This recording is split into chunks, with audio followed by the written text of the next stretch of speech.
원장님들은 또 병원에 오라는 얘기잖아. 결국에는 병원으로 와서 돈을 내는. 안녕하세요. M동물의료센터 원장 정병성입니다. 이나 원장입니다. 네. 오늘은 이제 강아지 백신에 대한 얘기를 할 건데요. 강아지 백신들 다 잘 하고 계신지 모르겠습니다. 우리나라 분들 개 키우면 다 백신 하시는 줄 아시잖아요. 근데 저희가 얼마 전에 그 조사를 해봤더니 생각보다 백신 하시는 분들의 수가 그렇게 많지 않더래요. 미국 같은 경우에는 한 80% 정도 하시는데 국내 백신은 생각보다 20% 정도 밖에 안 하고 계신다고 하시네요. 왜 그럴까요? 돈을 좀 아끼시는 게 아닐까. 돈 아까워하시는 게 아닐까. 너무 핵심으로. 네, 가끔 원가 얘기 정말 많이 하시는 것 같아요. 그러니까 요즘에는 어디 가서 파는 데에서 사가지고 오시는 분들이 많은데 샀더니 병원에서 하는 것보다 너무 싸다고 그러시는 거예요. 그러면 아니 원가 개념으로 봐도 너무 싸지 않아? 라고 얘기를 흔히 많이 하세요. 근데 사실 백신은요, 요 백신병 하나에 들어있는 요게 얼마냐 하는 게 포인트가 아니거든요. 그러니까 이거를 어떻게 정확하게 얘한테 면역력이 잘 올라갈 수 있게 놓을 건가 하는 거에 대한 지식에 대한 어떤 가격이라고 생각을 해주시는 바이러스성 전염병에 걸리지 않기 위해서 합니다. 여러분들이 신종플루에 걸리지 않기 위해서 예방접종을 하시는 거죠. 그렇죠. 사람들 독감 접종 하잖아요. 독감 접종 왜 합니까? 독감 안 걸리려고 혹은 이제 독감 때문에 아프지 않으려고 하는 거잖아요. 이 동물의 예방접종도 마찬가지로 그런 큰 질병에 걸리지 않기 위해서. 강아지들한테 있어서는 가장 흔하고 중요한 백신이 종합접종이라고 하는 건데요. 개 키우시는 분들은 많이 들어보셨어요. 파보장염 하고 홍역, 개홍역이 주로 이걸로 됩니다. 그리고 어린 강아지들한테 걸리는 전염성 기관지염이나 코로나 장염, 그리고 가장 많이 흔하게 들으시는 광견병하고 신종플루에 대한 것들이 이걸로. 예방접종이라고 하는 건 실제적으로 병을 일으킬 수 있는 바이러스를 병이 안 걸릴 만큼 약하게 만들어서 몸에 넣어주는 거죠. 그러면 그게 면역계를 활성화시켜서 나중에 실제 질병이 들어왔을 때 조금 더 빨리 대응하고 안 걸리는 건 아니고 걸리지만 훨씬 더 빨리 이겨낼 수 있게 만들어주는 것이 예방접종의 목적이에요. 제가 방금 말씀드렸던 병들은 걸리면 강아지들이 대부분 많이 죽어요. 파보장염 같은 경우나 코로나 장염 같은 경우 어린아이들이 걸리면 치사율이 굉장히 높고요. 홍역도 역시 마찬가지예요. 그런데 예방접종이 높은 미국에서는 이런 질병들이 거의 없어졌어요. 그래서 미국 교과서에는 보면 그런 병은 이제 거의 없으니까 무시해도 되고 라는 말이 나와요. 여러분들이 그 부분을 꼭 알아주셨으면 좋겠는 게 우리가 다루고 있는 거는 살아있는 동물이다 보니까 컴퓨터 같은 게 아니에요. 그래서 몇 번을 딱 하면 모두 다 똑같이 되는 건 아니에요. 우리가 애들이 보면 똑같은 교육을 받아도 어떤 애는 공부 잘하고 어떤 애는 공부를 못하는 것처럼 백신도 똑같아요. 하면은 어떤 아이는 면역력이 더 빨리 올라가기도 하고 어떤 애는 좀 덜 올라가기도 합니다. 그래서 저희가 그걸 그냥 대략적으로 봤을 때 이 정도 횟수로 들어가면 대부분 생기더라라고 하는 걸 횟수로 정해놓은 거고요. 아이들마다 다르기 때문에 사실 이거는 백신 하시고 항체 검사를 받아 피를 조금 뽑아서 저희가 그 검사하는 키트를 돌리게 됩니다. 그러면 거기에서 항체가가 진하게 나오면 진하게 나올수록 그 면역력이 더 높게 올라간 걸로 저희가 판정을 내려요. 항체 검사라고 하는 게 모든 질병에 대한 항체가 다 나타나진 않습니다. 그렇죠.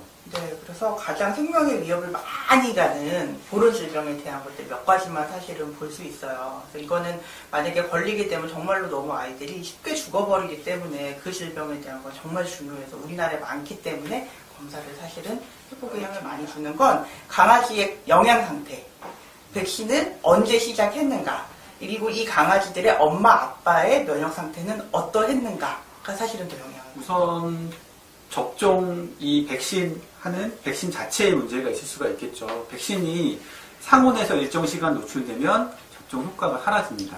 상온이라는 게 일반 그렇죠. 온도? 일반 온도에서. 그럼 어디다 보관해야 돼요? 냉장 보관을 해야 되거든요. 여기 보시면 이런 류의 냉장고에다가 백신을 보관을 하고 있습니다. 저거 고양이 백신인데 볼까요? 냉장 보관을 하고 있죠. 고양이 백신입니다.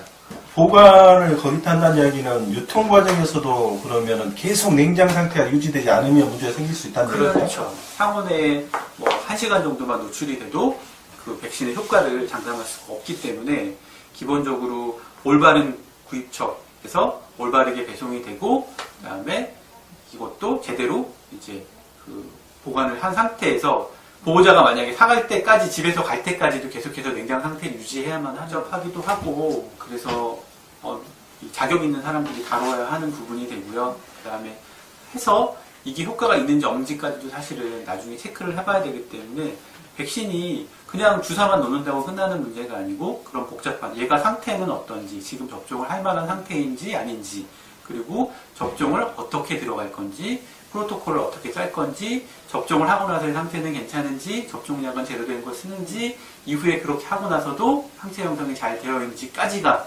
백신의 이 완성이거든요. 이 부분이 어느 한 군데만 빠져도 제대로 된 면역 형성이 되지 않고 문제가 될 수 있겠죠. 상태가 별로 안 좋았을 때는 오히려 다른 질병이 올라오기도 하고, 그러니까 아이가 어디에서 왔는가, 아이가 강아지가 오기 전에 강아지나 고양이가 오기 전에 환경은 어땠는가를 주도 면밀하게 얘기를 들어야 돼요. 그래서 저희 같은 경우에는 예방 접종을 할 적에 시간이 굉장히 오래 걸려요. 보호자님한테 여쭤봐야 될 사항이 너무 많아요. 우리는 흔히 강아지들이 몸이 너무 약하기 때문에 엄마 젖을 못 먹었기 때문에 병에 잘 걸린다라고 흔히 생각들을 하시지만 이게 또 의외로 엄마가 너무 그 항체가가 높은 엄마 견의 강아지인 경우에도 오히려 백신의 효과가 떨어지는 경우가 있어요. 엄마한테서 물려받은 항체와 백신이 충돌을 하는 거죠. 그러니까 이런 것들에 대한 모든 고려가 필요해요. 회사들이 공부를 해서 알게 되고요. 저희가 하는 일반적으로 저희가 학교 졸업하고 나서 공부 안 하는 게 아니거든요. 계속해서 연수 교육을 받고 추가로 교육을 받는데 그런 데에서도 이런 것들을 계속해서 업데이트해서 배우게 됩니다. 그래서 세계 수의사들이 만들어내는 가이드라인들이 있어요. 그래서 그 가이드라인에 따라서 사실은 접종이라던가 이런 거는 조금씩 앞으로도 아마 변경이 되어 나갈 거예요. 제일 흔한 게 접종하고 나서 이제 과민 반응으로 쇼크가 와서 개가 죽는 경우가 아주 드물지만 있을 수는 있어요. 그리고 죽기까지 하지는 않아도 얼굴이 부어오른다던가 막 심하게 힘을 흘리는 증상이 있다던가 하는 경우도 있을 수가 있고요. 그리고 집에 데리고 온 지 얼마 안 돼서 바이러스성 전염병에 걸려있는 초기인데 예방접종을 맞고 그 질병이 심해져갖고 질병으로 확 넘어가는 경우도 있을 수가 있어요. 그런 것도 있을 수 있고요. 또 하나가 접종을 해서 정상적인 면역 반응 중에 등이 뭉치거나 할 수는 있는데 제대로 접종을 못하고 오염 관리를 못하면 등에 이제 농이 형성되거나 접종한 자리에 완전히 무슨 커다랗게 수포 같은 것들, 농포가 형성이 돼서 수술을 해야 되는 경우도 있을 수가 있습니다. 그래서 그런 부분들에 대한 관리가 되게 중요하거든요. 근데 그런 걸 관리를 제대로 못하면 부작용으로 볼 수 있는 부분이 되겠죠.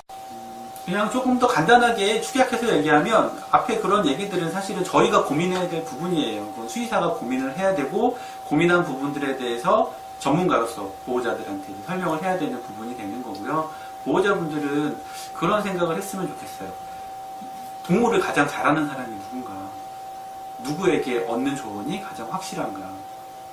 뭐 이런 말 하는 거 그렇지만 이렇게 당연히 얘기하면 보호자님들은 또 병원에 오라는 얘기잖아. 결국에는 병원으로 와서 돈을 내라는 얘기잖아. 이렇게 생각을 하세요. 하지만 내가 몸이 아프면 나는 의사한테 가는 거예요. 맞아요. 네. 원장님들은 뭐 서로 아프면 서로 치료해주고 그러진 않아요. 아니 절대 그러지 않죠. 네. 맡길 수 뭐 없어요. 사람이나 동물이랑 비슷하지 않아요? 안 비슷해요. 그리고 저희는 동물 전문이기 때문에 사실은 저희한테 왜 돈을 내시냐면 이거 대신 고민하고 정확하게 선택을 해달라고 사실 돈을 내시는 거라고 보실 수 있어요. 비용으로 조금 구입을 하시는 경우에 백신을 하셔서 생기는 모든 어떤 그런 고려점이나 부작용들은 다 여러분들의 몫으로 돌아가게 돼요. 그래서 그런 부분에 있어서 조금 너무 아깝다 생각하지 마시고 전문가를 고용한다라고 생각해 주시면 좋겠어요. 그렇죠. 네. 그래서 여러분들이 그러니까 보호자분들이 해야 되는 그런 류의 어떤 뭐 찾아보고 고민하고 하는 것들은 사실은 저희가 고민해야 될 부분이니까 저희한테 맡겨주시고요. 그리고 이제 보호자분들이 고민해야 되는 거는 어떠한 것이 동물에게 가장 좋은 것인가에 대한 고민만 하시면 하면 될 것 같습니다.